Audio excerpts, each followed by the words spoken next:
Hello everyone, and welcome to this section on installing Spark and Python on an AWS EC2. So this lecture and the following lectures in this section will walk you through how to set up Python, Spark, and a Jupyter Notebook system on an Amazon Web Services EC2 instance. However, before we begin, I want to discuss a few things to keep in mind. This is by far the most tedious setup option out of the four. It's the one with the most steps, and you have to make sure you get everything right. Also, while everything we show is within the free 1-year tier for Amazon Web Services, you still need a credit card to set up an account and follow through with everything we show. So if you create an EC2 instance using different parameters than what is shown here, you may also be liable for charges. So keep that in mind. Everything we show in this video lecture series is going to fall under the free tier. If you're signing up for Amazon AWS to give you a 1-year free tier of services for these little micro instances, if you choose more powerful parameters, more memory, more storage, etc., then you may be liable for charges, so keep that in mind. Also, you're going to have to make sure to follow the directions shown in this video exactly. Otherwise, you'll probably have to repeat the process all over again.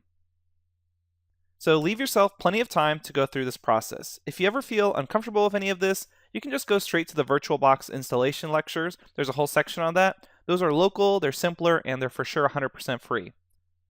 Okay. Overall, I'm not trying to dissuade you. I just want you to know the EC2 process isn't too bad, but again, keep in mind, if you get an error during this process, it's because you made a mistake somewhere not following along with the video lectures, and it's going to be hard for me to help you out in the Q&A forums debugging, because really, there's only a few commands that you have to follow along, so you'll probably have to just go back and start over. All right, let's get started walking through the process of setting all of this up. So the very first thing you have to do is set up an Amazon Web Services account.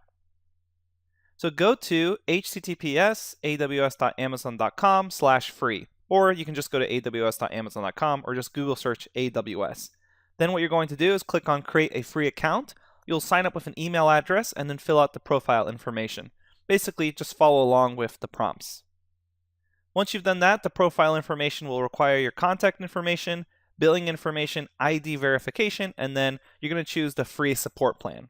And in the next lecture, what we're going to do is explore AWS and create an EC2 instance. So right now, your assignment, just create that AWS profile and choose all the free settings. I'll see you in the next lecture where we actually begin to walk through using AWS and creating that EC2 instance.